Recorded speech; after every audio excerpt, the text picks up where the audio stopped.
sweetgrass. I've given him sage, and today I plan to give him some cedar to make sure that the words that are spoken today go up to where they need to be heard.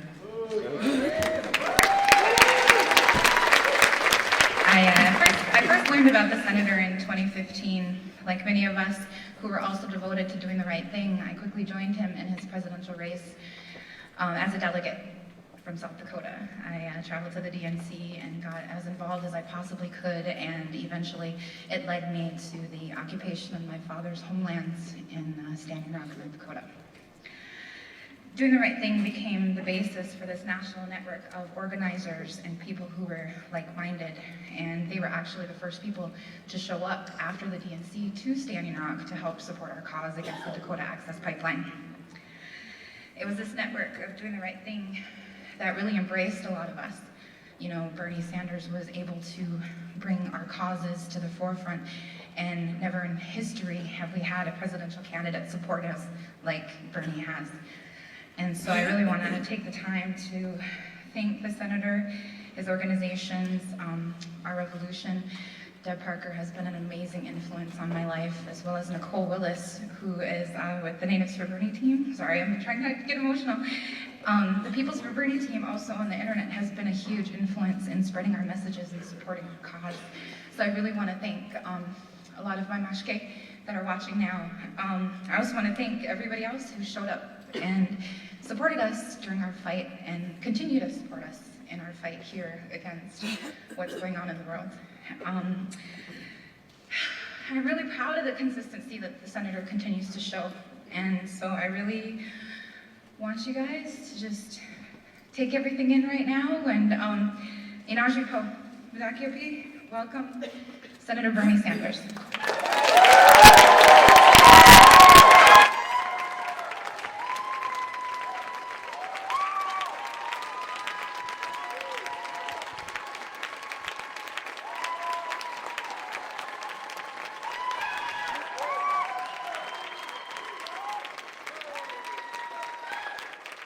Thank you all very much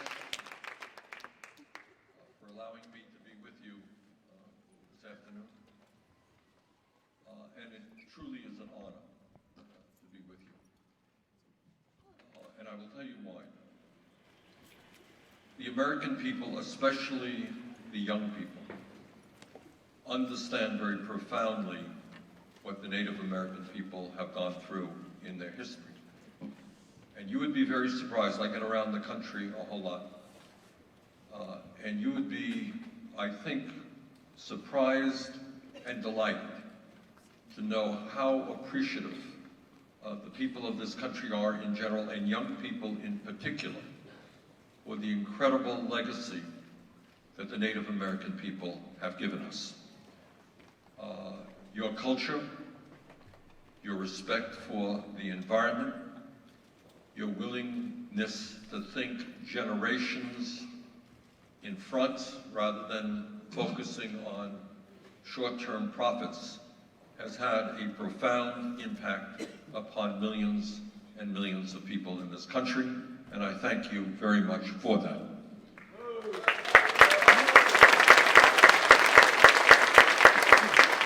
That is the good news, and a good news that everybody in this room should be proud of. The bad news is, I think we understand not only the history of what has happened in America over the last 500 or so years, the lies that have been told to the Native Americans, the treaties that have been signed but then abrogated, the taking away of sovereignty that had been promised, the refusal to listen to the pain of the Native American people from way back till today is something that my wife Jane, where's Jane? Is she here? Stand up, Jane, if you could, please. Jane and I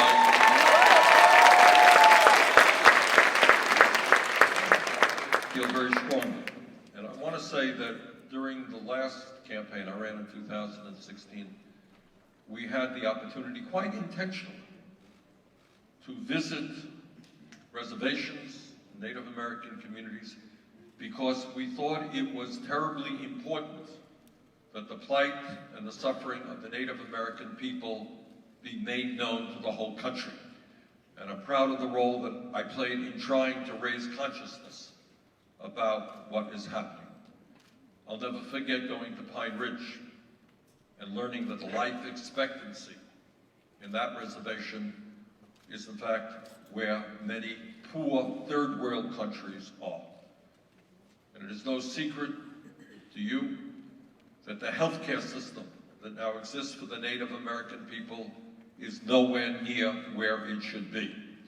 And we're going to improve that. We are going to fight for a Medicare for all single-payer system, and in the middle of that, we are going to make sure that the Native American people have comprehensive health care as a human right, not as a privilege.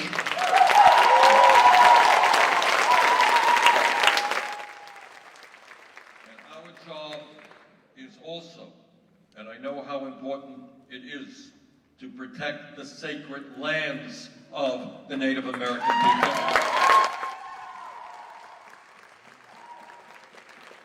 I was proud to have been there, not physically, but in every other way, standing with the Native American people at Standing Rock.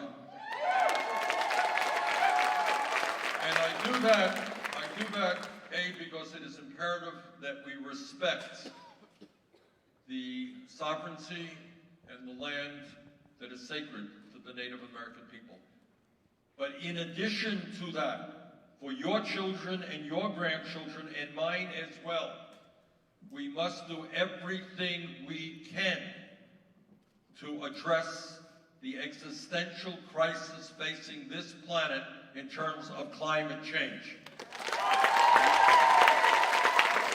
And that is why together, we are going to take on the fossil fuel industry and tell them that their short-term profits are not more important than the future of our planet. And if there's anything in the culture of the Native American people, it is precisely that. To understand that greed and short-term profits are not more important than the way people live and the sanctity of our land. I am aware also, and I guess we'll discuss this any moment, about the epidemic which now exists in terms of violence against women. And this is an issue that will be very, very high up on my agenda. We will see cooperation between the federal government and the sovereign Indian nations in order to address this crisis. Last point that I want to make, and there are so many issues that are out there, is that I know that many people in the Native American community feel that the federal government for years has turned their backs on your issues and your concerns. At best, you've been able to get a seat at the table, but as often as that has taken place, your words and your concerns have not been heard. You can talk, but nobody listens. And we intend to change that. We intend, if there's anybody, if it is not you who should be involved in determining Native American policy in the United States, then I don't know who should be involved. Certainly not a bunch of bureaucrats in Washington.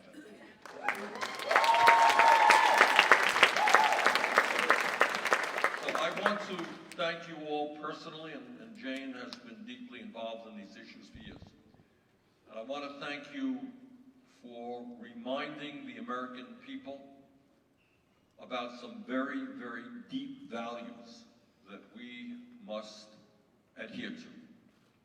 And that is respect for the environment, respect for the land, respect for our traditions, respect for promises made to a people that have been broken.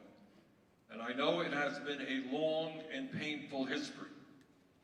I know that in your communities, the arrival of Columbus is not something that is widely celebrated. But I think it is time to turn the road. I think it is time to fundamentally change U.S. government policy to the Native American people. And as President of the United States, I would be so pleased to help lead that effort with you. Thank you so much. Please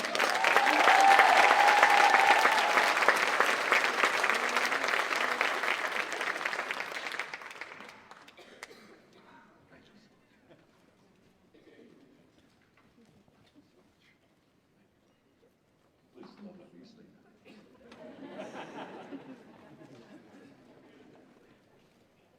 Thank you, Senator. Welcome.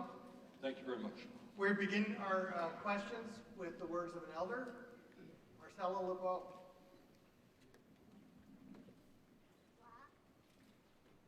My name is Marcella LeBeau from the Cheyenne River Reservation, from the Two Kettle Band, and I'm honored to be in your presence, Mr. Sanders.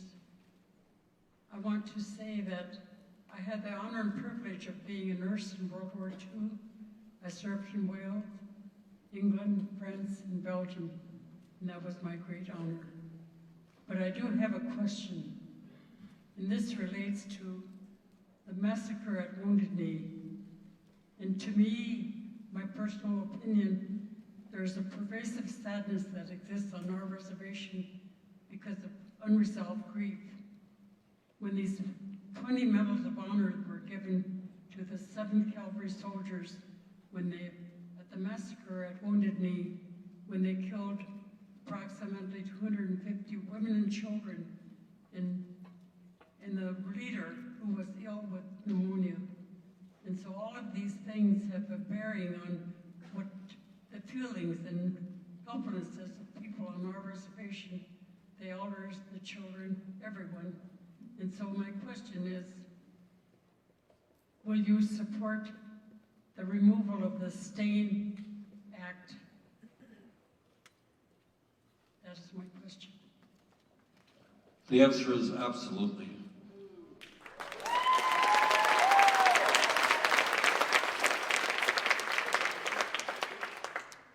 Medals of honor are given rarely, and they're given to people who do very, very important things. And I want to thank you for your work. I know you received recognition, I believe, from the French government and elsewhere, for the work you have done in World War II and saving lives. That's the type of a person who receives medals of honor. They're very rare, and they're given to people who show great, great bravery. Massacring women and children is not an act of great bravery. It is an act of depravity. You know, this afternoon, in the few minutes that I have here, we're not going to resolve all of the issues of the last 500 years. But I think it is important, not differently, by the way, than how we deal with the abomination of slavery. That the time is long overdue for us to be having that discussion of what happened when the first settlers came here, and the terrible and horrible things that were done to the Native American people, not only at Wounded Knee, but in so many other places. I think that is a discussion that the American people actually want to have. And at the end of that discussion must be the necessity of us doing everything that we can to repair the damage, the psychological damage, the humiliations, and also address the real needs of the Native American people today, who in many cases are living in poverty. So there's a lot of work to be done. But to acknowledge, and it will not be easy, a lot of pain there, but to acknowledge what the settlers did when they came here and what has happened over the last many, many years is something that this country is going to have to address. And as president, I look forward to addressing it with you. Thank you.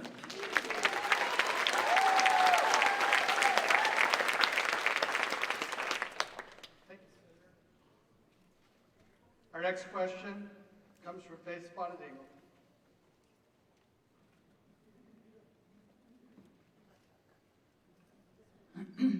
Ohami ta ke pe you pia ke yuske na pe chiusa pe de am pe ke you pia ke ake am pe tu duta on shi u yakubi de o yanke dead edna ke ki he e hanakji Dakota o yanka hecha I hangtwa on kichiapi dead e hanakji 1858 treaty o wow ke he wana sotapi.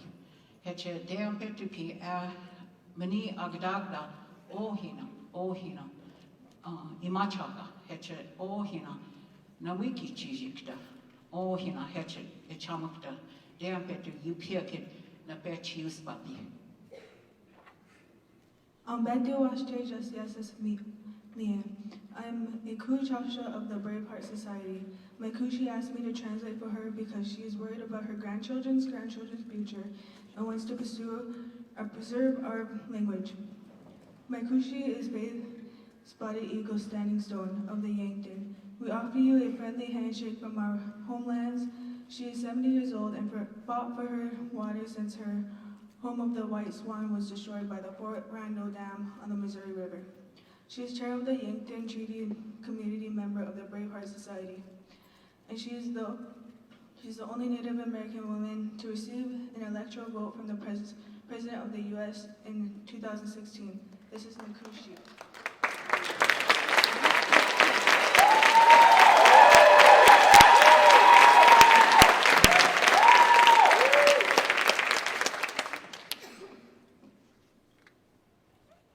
The other reason I wanted Takoja to do this is it's really lack of protocol for us to introduce ourselves in Native camps and to brag about ourselves, so I couldn't say all those things about myself. So somebody might think I'm lying, so my granddaughter has rescued me.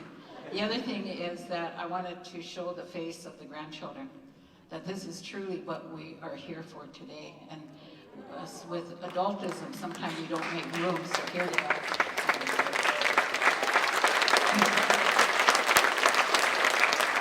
This is the Dakota language. We have 3 dialects, Dakota, Lakota, and Nakota, but we understand each other when we want to.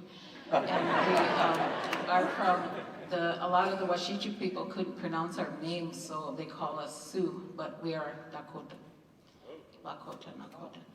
So, tribes shouldn't have to expend our scarce resources to protect our drinking water, our land, our people, the fish, and the animals in that water. The federal government is required to protect us through this trust responsibility that was signed by my grandfather and many other grandfathers that gave over 200,000 acres, half of South Dakota. So we had prepaid health care. We had many prepaid issues that are not being lived up to. Our subsistence practices, our gathering rights, ceremonial, cultural use, our water security, reproductive justice should be protected, not further polluted through fracking, KXL pipeline, Line 3, other pipelines, and corporate intrusions, specifically foreign direct investment in development that disregards and deletes us. This is proven to increase the incidence of thousands of murdered and missing women, the MMIW, which you most articulately addressed.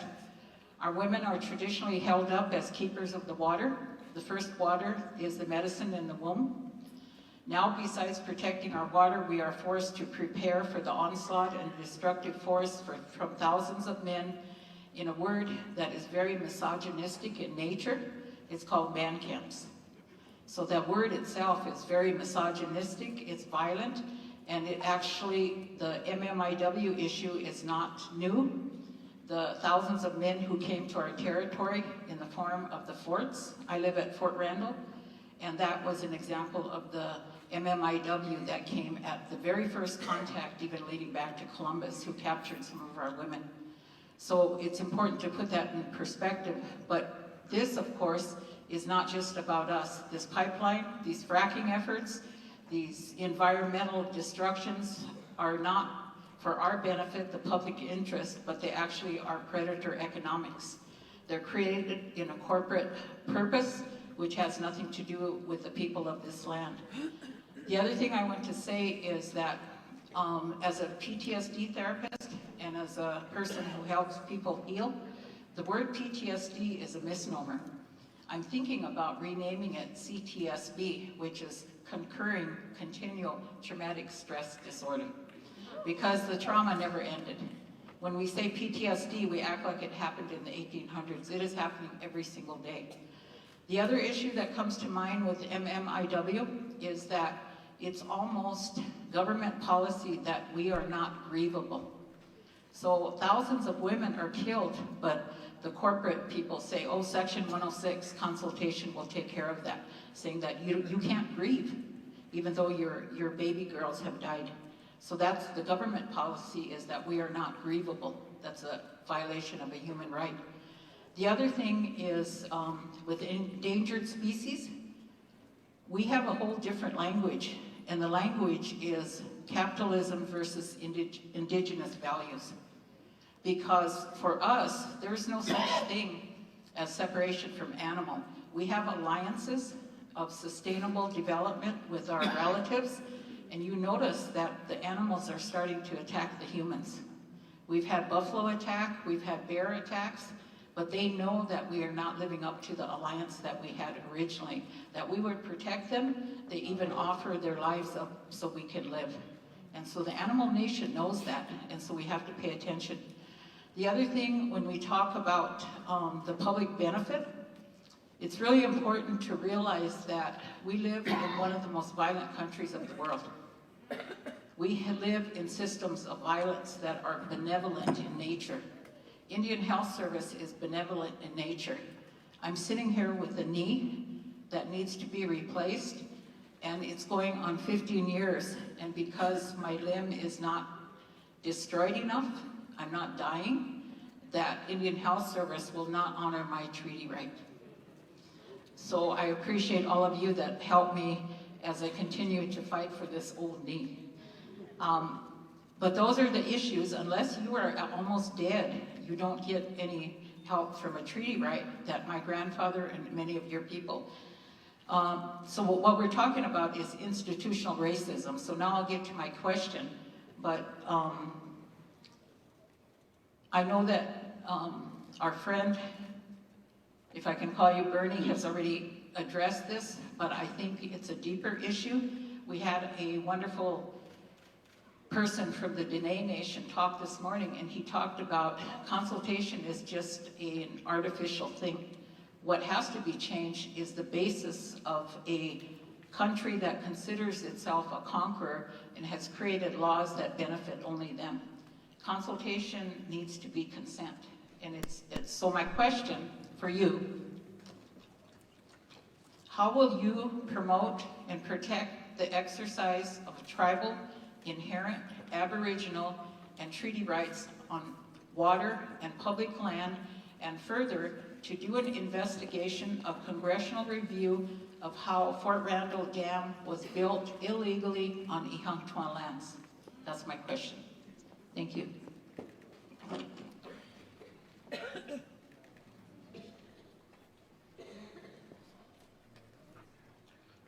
I begin, the language you were speaking was Lakota, yes? Okay. Dakota. Okay. And it reminds me, and this is a language now that you are struggling to preserve, to make sure that the young people can learn it, can know it. Okay. And it speaks to me when I hear the language, of which of course I did not understand one word. But it speaks to me the importance of us knowing where we came from if we're going to know where we're going forward. And the need to preserve as much as we can the culture and the history of the United States, which among other things means language, to make sure that our kids, Native American kids and kids all over this country, understand the history of their country, their real history, where they came from, and the languages that those who came before them spoke. And count me as an ally to provide the financial resources, which is not easy. Not many people probably are still speaking that language. Is that correct? All right, and it's terribly important that it be preserved. You raised a number of questions. As I mentioned earlier, it is unacceptable to me that treaties signed and agreements made were then rescinded or simply not acknowledged. And that is the history of the Native American people, yeah? So you have a treaty, as I think you indicated, which says you are guaranteed healthcare as a right. And that treaty has certainly been abrogated. And I think we all understand that the Indian Health Service is not doing anywhere near what it should be doing. As somebody who believes absolutely that healthcare is a human right for the Native American people and for everybody else, we will reform fundamentally the Indian Health Service so that it will take care of your need and the needs of all Native American people. And the truth of the matter is, I know people say, well, the truth is this, within the context of a multi-trillion-dollar federal government, is not an expensive proposition. We can provide quality health care to every Native American person, and trust me, it'll cost a lot less than one new weapon system for the Pentagon. All right, so this is not, some kind of outrageous promise that I'm making to you. It really is not all that expensive, and it's something that is new. You raised other issues. You raised the issue about corporations, fossil fuel corporations coming in, trying to either excavate for minerals or develop fuel lines and pipelines that will transport fossil fuel. And I respond to you in two ways. That you are right. Consultation is not the issue. The issue is signing off on something, saying, I agree with it or not. So we are not going to be an administration that says, well, here it is, I'm consulting you as to what we are doing. We will sit down as equals, hear your point of view, and we will work out an agreement that works for you. Second point, in terms of fossil fuels and the pipelines, as I said a moment ago, climate change is threatening not only your way of life, not only the United States of America, it is threatening the entire planet. All right? And it pains me very much that we have a president who believes that climate change is a hoax. It is not a hoax. It is a threat to this country and every country on earth. And as President of the United States, my job will be to stand up to the fossil fuel industry in this country and tell them that their short-term profits are not more important than the future of our planet, and to reach out to countries all over the world, because this is not just a problem that we can solve alone. Right now, around this world, nations are spending somewhere around $1.5 trillion on weapons of destruction designed to kill each other. And maybe, just maybe, if we had adequate leadership in the White House, the most powerful government on earth, maybe we can convince governments all over the world that instead of spending $1.5 trillion a year killing each other, maybe we should use those resources, combine those resources against our common enemy, which is climate change, and save the planet for our children and our grandchildren. And the last point that I want to make, and I met with some of you in Detroit a few weeks ago, and I think the question was, will you hear from us? Will you allow us to participate? And the answer is, we will do more than that, because you have so much to explain and teach the people of our country about respect for nature, working, and you indicated with the animals, working, understanding that we are part of nature. We can't go to war against nature and then expect to have clean water or decent food. And if there's any people in this country today who know what that is about, it is you. And we need you to help explain that, not only to our country, but to the world. You have a history which is rich and important, and at this moment of environmental crises, this is the time for the Native American people, working with an administration that respects the Native American people, to help us transform our entire economy to one which is not at war with nature, but is part of nature.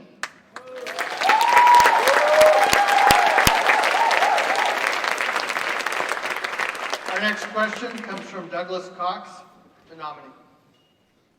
so wani wir tana we malkana shek swisian wasla kane. Welcome, Senator. Thank you for being here and participating in this forum. I need to really quickly also thank those lands that we're on, so the Omaha, the Winnebago, the Dakota, who are gracious enough to allow us to be here on their lands today. So I say, Wawani, thank you for that. I also like to say thank you really quick for directions. OJ and his folks have done an exceptional job putting this together, so Wawani for that. I also brought a youth with me, Senator, so seated to my right is Cedar Fernandez. So I brought her with me. She's traveled, been here both days. This truly is our future. This is what we're embedded for, and that's why she's here. So I've got a little bit of repetitiveness, so I know in your intro you talked about climate change and you just answered that again. So I apologize for that, but I'm going to really quickly give you one specific question at the end. So tribes have historically lived from the land, and today is no different. We have located ourselves in these places that are environmentally significant: waterways, forests, prairies, and mountains. But today these places are threatened by development's carbon footprint, resulting in floods, temperature changes, loss in diversity, impacts to plants, animals, and tree species, which in turn are threatening our ways of life. These changes are already resulting in coastal impacts. Melting ice, rising water levels have literally forced our native peoples to relocate historic villages that have been there for generations. Historic fish migrations are being interrupted. Animal patterns are impacted. Wildfires are dynamically changing, burning hotter and longer.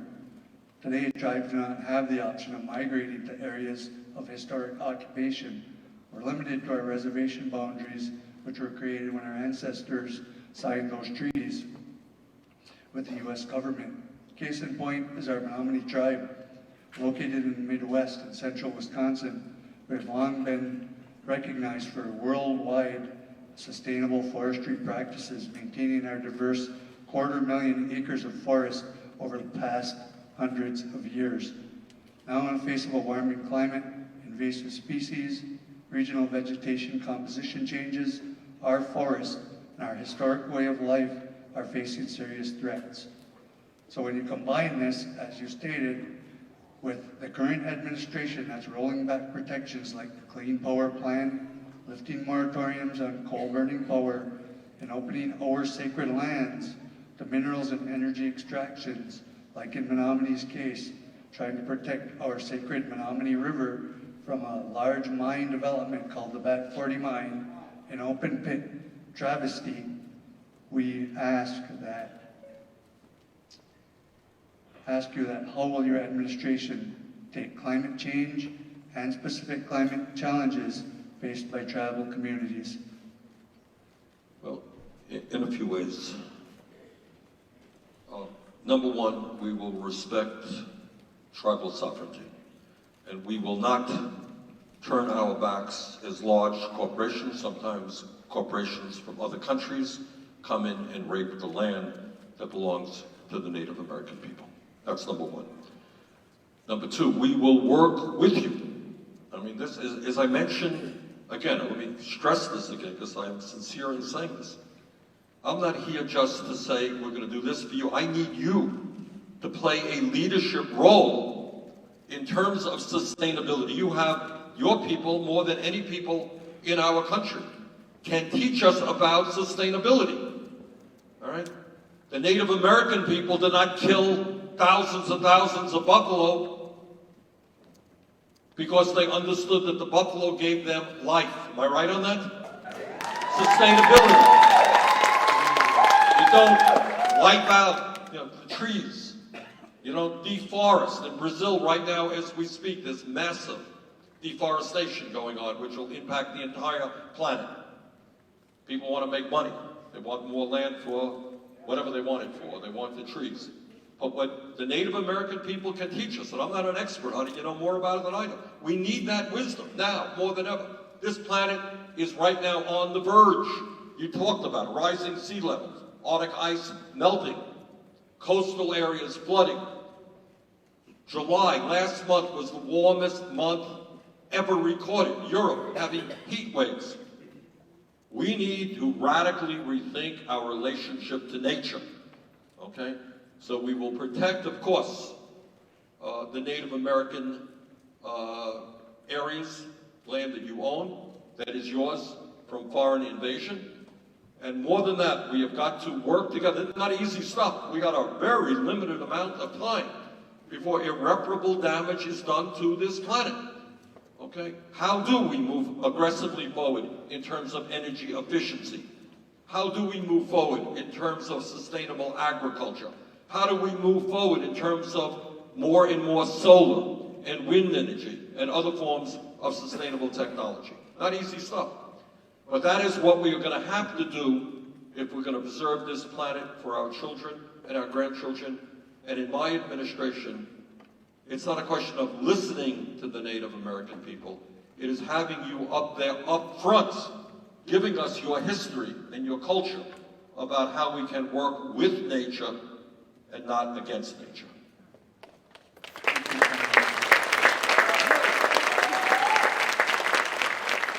I'm really hoping we can get the last few questions in, so we're going into the speed round. Janet Davis, voting from Pyramid Lake. Okay. Good afternoon. I'm honored to be here today with you, and I'm glad that you came to see us and talk to our tribal leaders and our communities. My question is about equal access to voting. In 2016, U.S. Judge Dew granted a temporary injunction in Reno, Nevada, requiring the establishment of satellite polling sites to 2 Nevada reservations: my tribe, the Pyramid Lake Paiute tribe, and the Walker River Paiute tribe. Members of our tribes were being denied equal access to the polls due to long distances. Polling booths were set up for both on election day, as were the early voting sites. The county told us it was too late to recruit and train poll workers, and we told them we could, and we did. Our 2 Nevada tribes has set the standard in 2016 to equal access to voting for tribal citizens on reservations in the United States. We hope to lead the way for other tribes, as our vote is our voice. My question to you is, how will you ensure that all Native Americans on reservations have the same access without having to litigate as we did? May I be blunt and straightforward? We have a corrupt political system designed to protect the wealthy and the powerful.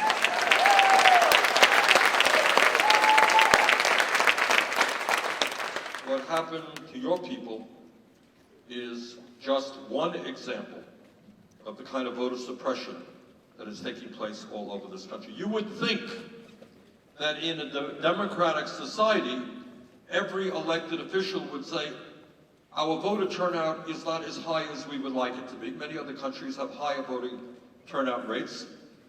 What do we do to get more people involved in the political process?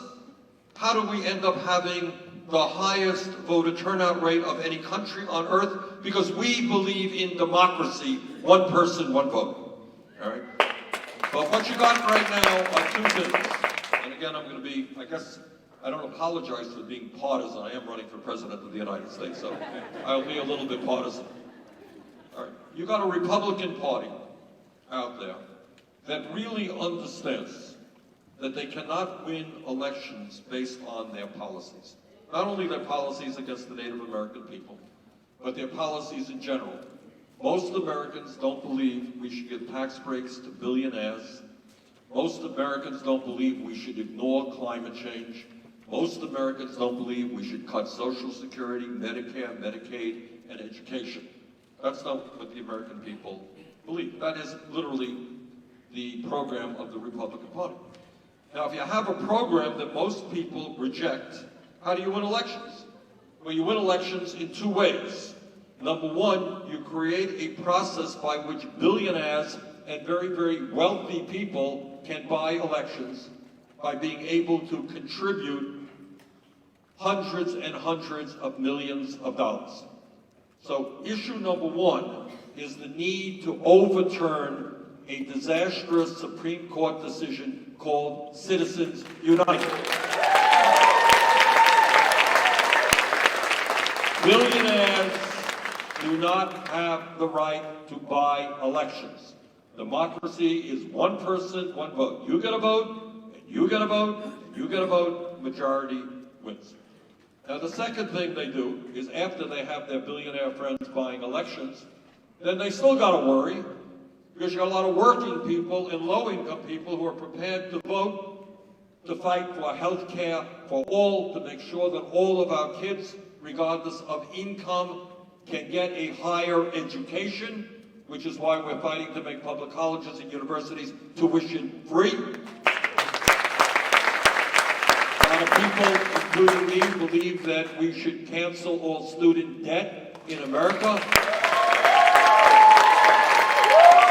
That we should raise the minimum wage to a living wage of at least $15 an hour. Now, and then we need criminal justice reform and immigration reform, all these issues out there. So, if you got people who believe in that, how do I win an election if I believe everything opposite of that? I make it harder for people to vote. And the people I am targeting now are people of color, Native American people, Latino people, African American people. I target young people. I target young people in New Hampshire. Right now, a very deliberate effort to make it harder for young people to participate in the political process. So that is what's going on. What is the answer? The answer is to have a president and an attorney general who's going to do everything that we can to make sure that every eligible voter in this country is able to vote. We're going to take on voter suppression in all of its forms.